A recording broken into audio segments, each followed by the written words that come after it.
Good morning, 9 a.m. and we are streaming here on WGRZ Plus through 9:30 this morning. And we begin with a look at gas prices this morning. If you have to gas up, you're going to be paying more than yesterday. The national average went up 2 cents, now sitting at $4.48.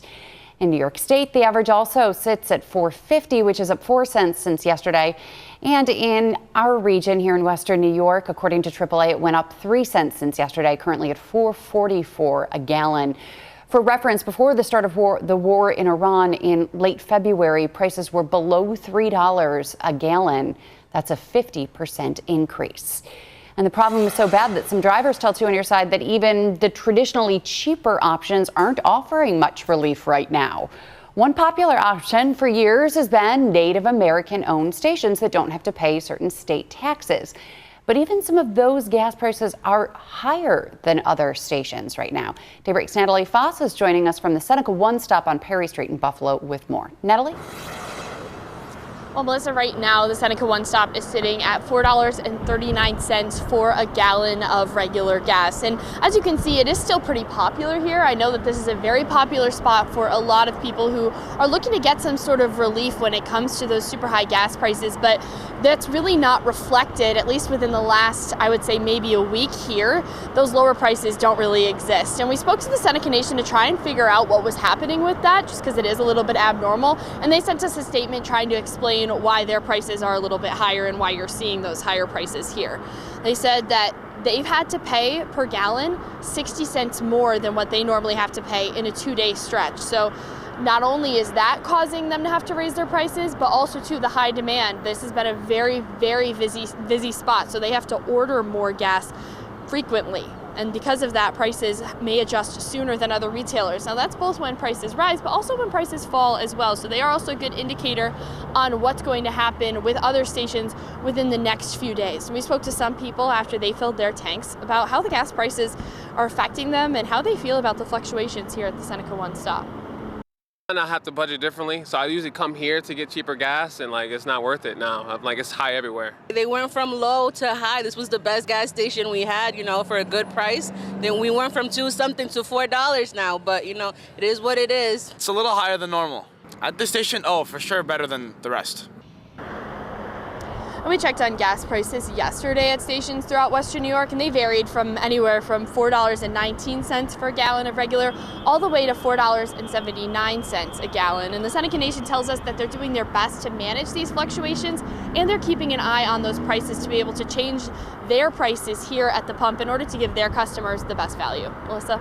Yeah, and Natalie, we know that the prices where you are right now are $4.39 a gallon at the Irving and the Niagara Falls stations. It was $4.49 yesterday, and so a lot of viewers have told us that they're finding the best prices at places like BJ's and Delta Sonic, where you're members and you're getting some lower prices, but then you have to pay to be a member. So folks doing anything they can to find those low prices, which are hard to come by. Natalie, thank you for that report this morning. And we're learning more about this car that drove through this clothing store in Cheektowaga yesterday. We first brought you the story yesterday right here on Daybreak. This was the scene around 8:30 in the morning at DTLR in the Thruway Plaza. Cheektowaga police tell us that the 36-year-old driver suffered a medical emergency and lost consciousness before driving through the building. Fortunately, no one was hurt. Police tell us there was no indication of drug or alcohol use and no criminal charges are expected. Well, neighbors are reacting after an early Sunday morning shooting left a man in serious condition and a woman recovering from being shot in the leg. It happened around 3:30 Sunday morning in Buffalo's Babcock neighborhood near the Twilight Grill. Responding officers found a woman who was shot in the leg. She was taken to the hospital and is expected to be okay. A short time later, police say a man drove himself to the hospital. He was shot in the chest. And we spoke with Murray Holman of the Stop the Violence Coalition, who said he really wants this violence in this area to stop. It breaks my heart to see someone getting shot during this time period or any time period. But now we got a new commissioner. I want to see what angle she's going to take. She just came in the office today, I believe.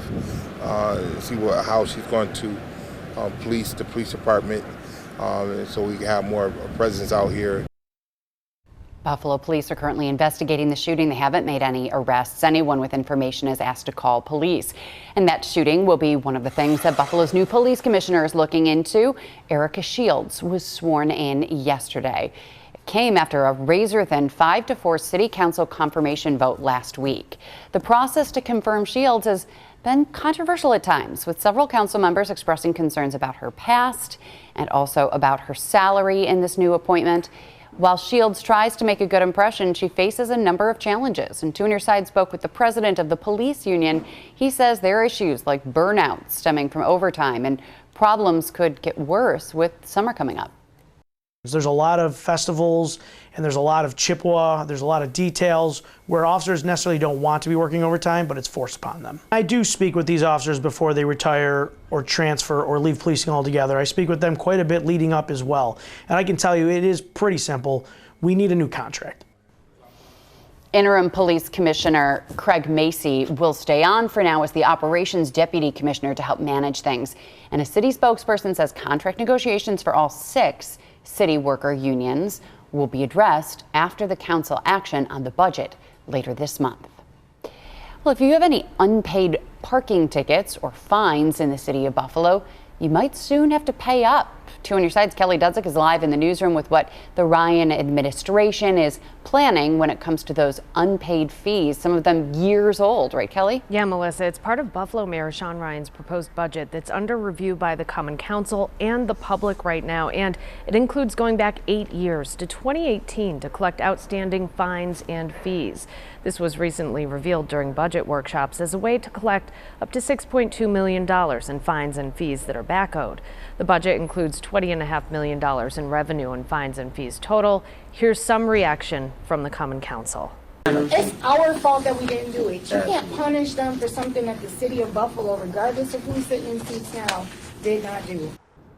The Ryan administration says the amount of fines and fees owed to the city could be as high as $100 million. The Common Council does have until May 26th to review, amend, and approve the budget.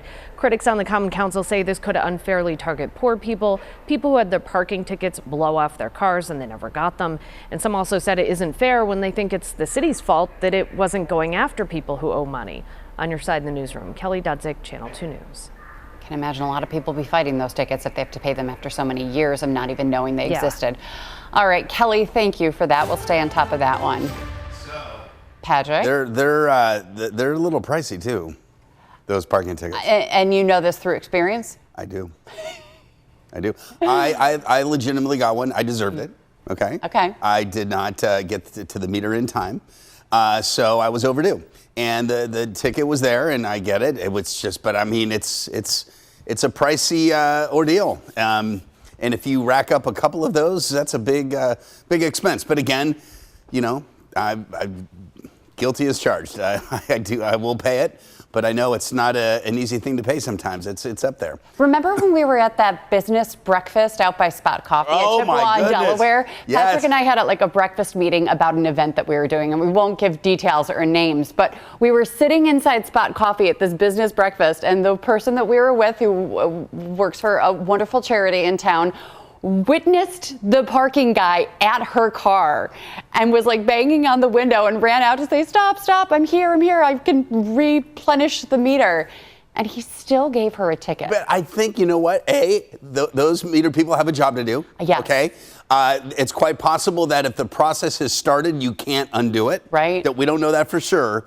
But you got to understand that meter person is obviously maybe contacted by a lot of people in the process. Yeah. And that puts them in a tough position. It's do you ever feel bad for people with a job like that? I do. 100%. Like, your job is to make people miserable. And to think, okay, it's a fine. It's a fine. Yeah. But the reaction it causes when you feel like you see it almost is borderline rage. Right. And it's like the person is just doing their job. Yeah. And maybe, because you were doing something wrong, you didn't pay the meter, or you were parked in a spot you should have been parked. You did something wrong. They're just doing their job. But what other job is there that you're just making people miserable? Collections. Right. Yeah. Weather forecasting. Good transition. All right. Last thing. We also, as I said, we don't know the situation. Again, I have sometimes even with traffic infractions, if the process has started, you sometimes go to the police officer or the ticket person. Can you give me a break? Right. It's like we've already started. Yeah. I can't undo it. So anyway, okay. Whew, got that off. So yeah, this is a job too that sometimes, like all the mothers in the world who may not be thrilled to hear about our Mother's Day forecast, right? Don't want to make them miserable. You're going to have a glorious day no matter what. But yeah, sometimes a forecast can be delivered and it's disappointing to hear. Sometimes that happens. And maybe a good thing is it's a little warmer today and warmer, well, it was 70 yesterday. It's just a little warmer than anticipated today. But the temperature will slide down as the rain comes. And there it is. There's some gathering rain in Illinois, Indiana right now. Chicago getting into some rain. It looks like southern Michigan. That rain is going to track our way and be here late afternoon and evening with rain. Now, Future Look has been adamant in bringing some midday showers. It's possible, but the lion's share of the day is going to be dry, but rain is coming. There it is this evening for sure. The early part of the commute may be spared, but by, during the commute, later commute in towards sunset and tonight, it's going to rain.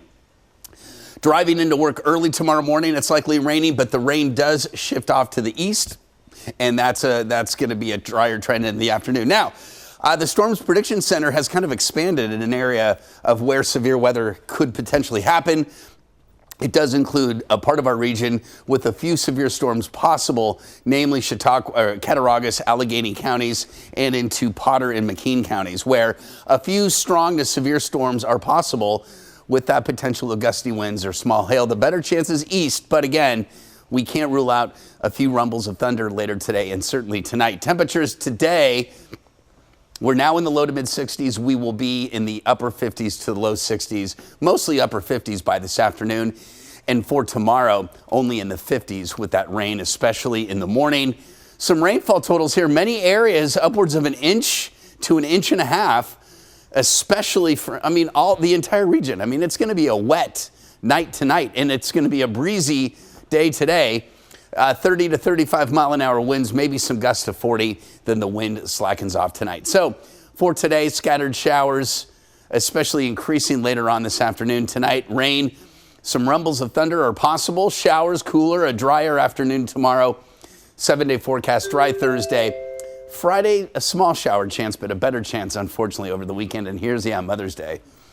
A pretty good chance of rain on the most special day of the year. Good day to stay in on the couch and watch hockey.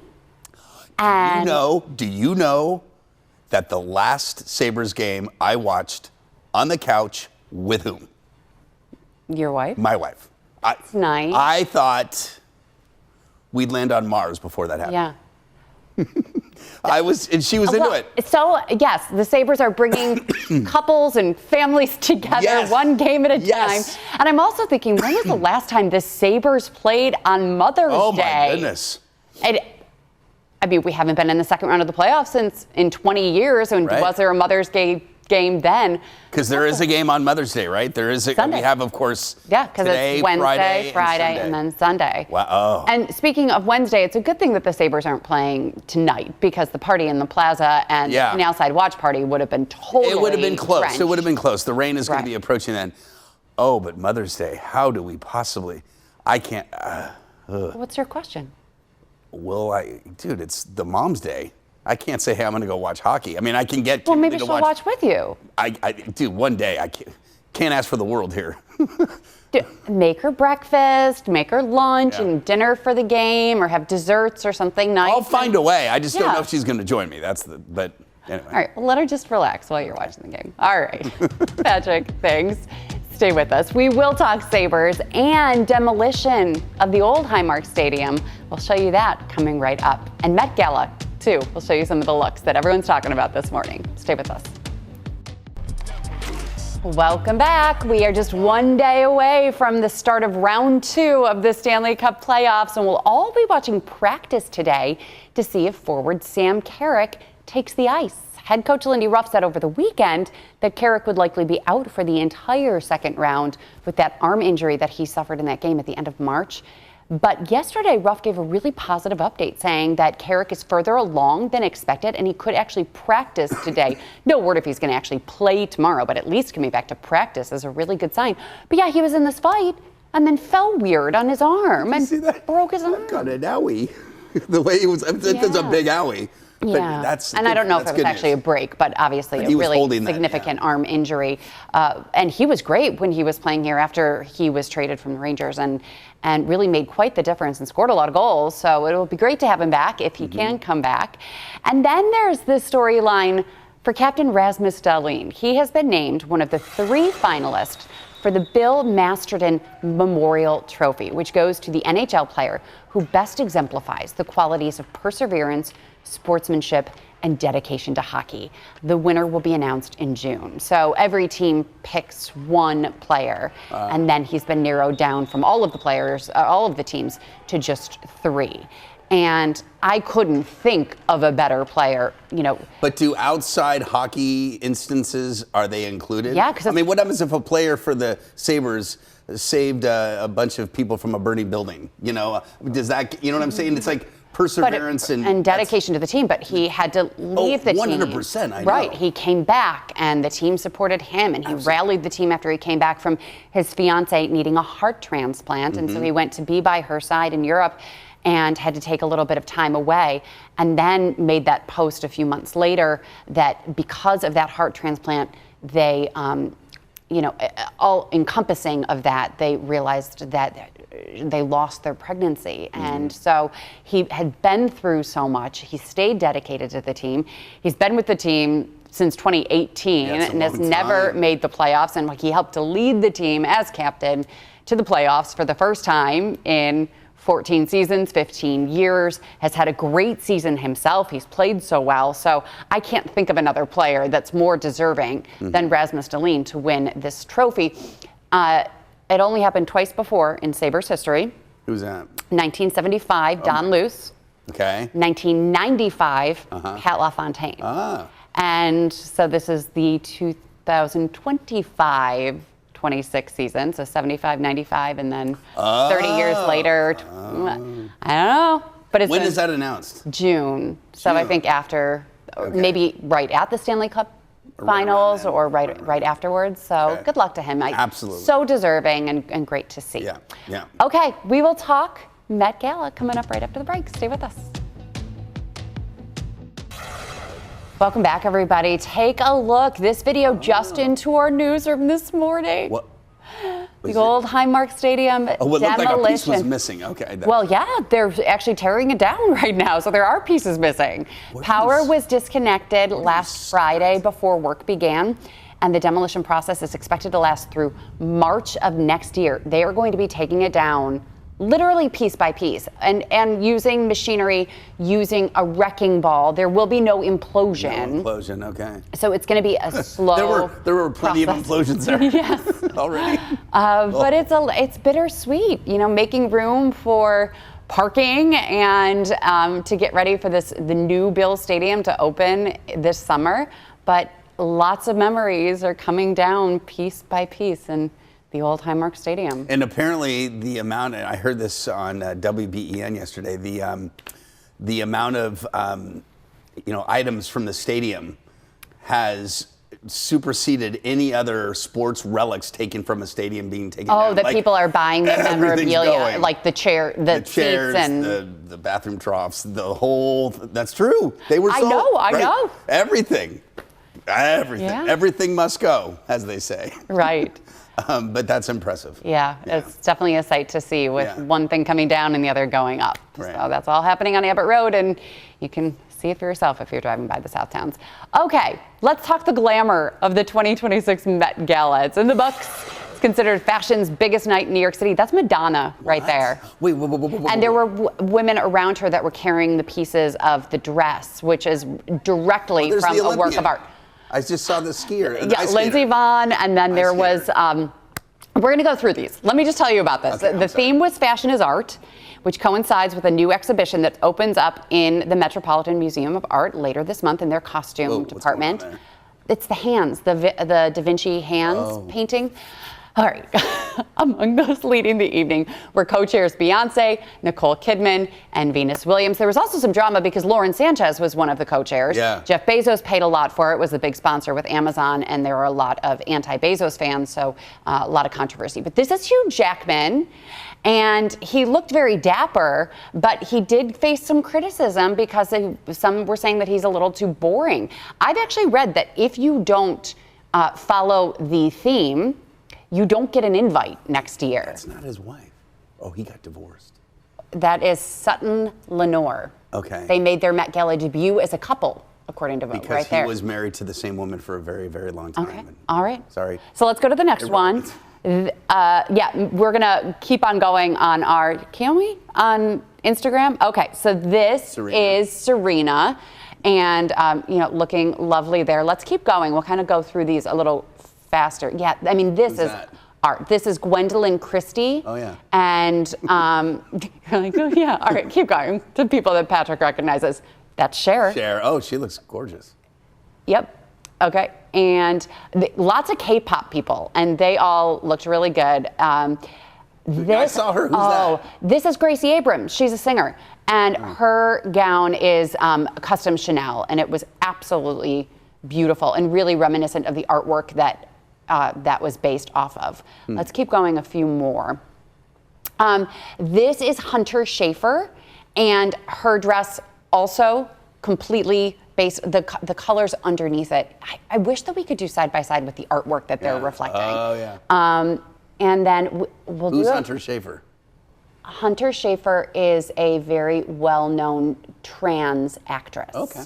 Yes. And she's in Euphoria and a couple other things. I've heard so She's many things phenomenal. about that show. Okay, you brought up Bad Bunny. Yeah. Bad Bunny, he has prosthetics on his face, so he looks 50 years older. He looks like Mark Twain. Yes, I don't know the actual painting or image that he's supposed to be, but it's not Mark Twain.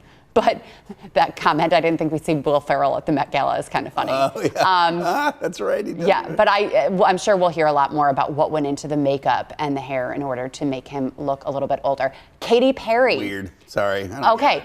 The headpiece was designed to be a literal and symbolic reflection that invites the observer to consider that their perception of others can mirror their own internal world and conversely mask truth. Did she tell that to every single person she ran into? Well, all the interviews, she would explain it. I mean, all of these have that's a lot of explaining. deep. I'm wearing It's Versace. art. I'm wearing art. Okay. So imagine. We're almost wrapping up, but there's a couple more that I want to see. Skip over this one, please, Milton. Sabrina Carpenter actually performed Espresso, and she wore, Sabrina Carpenter. Very classic. Wore the Sabrina, she actually wore the film strip from the movie Sabrina, because she's an Audrey Hepburn fan, and so it was actually movie film strip. So really, really just unique looks, and some people hate it because it's just, this is your girl. She's the free skier. She's Eileen Gu. She's from my hometown too. In China? San Francisco. Okay. Her parents she grew up in the Bay Area. Yeah. San Francisco. But she is the Olympian, and she was wearing bubbles, and there were bubbles all around it. It's just fascinating. I think we've got the Jenners and the Kardashians coming up next. See, I don't know. Oh, that one's creepy. creepy. They need to put titles. Who are? I just want to know. That's Doja Cat right there. And she's wearing latex head to toe in this monochromatic look that was beautiful. Amanda Seyfried looking very princessy. And more Sabrina Carpenter. That was Stevie Nicks, right? Yes. Look, I want to hear. All right. Anyway, these are all from Vogue, and so you can go onto Vogue if you want to see anything else, and actually read the captions instead of just saying, "Oh, look at her! Oh, look at her!" I'll admit, when this came on, and I gave it a big eye roll, like, "Oh, come on, these people need to get over themselves." However, it goes to a good cause, obviously, Yeah. and And it's just kind of one of those things. Some of these outfits just, yeah, but it's a bit much. And it's hard to, you have to really read the comments, read the captions, find out what they are, and then look at the side by side with what are they reflecting with art. But it's so funny sitting in my sweats without a stitch of hair and makeup done. With a scoop of ice cream. I'm like, oh, she looks terrible. Exactly. Why is she wearing that? Oh, I wouldn't have chosen that. That doesn't fit him at all. Right. Meanwhile, honey, I need the chocolate sauce. Thank you. It's just the best, just being so judgy on your couch of these stars wearing multi-million-dollar outfits at the Met Gala. So. Yeah, but then again, I didn't turn it off. I continue to watch. Yes. Now, I will say, you saw some of the poses where it just looked like, come on.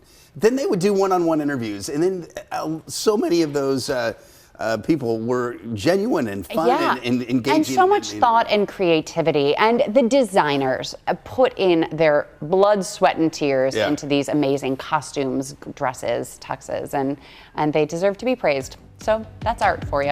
All right, the ice cream. Let's talk Sabres tomorrow, everybody. Have a great day.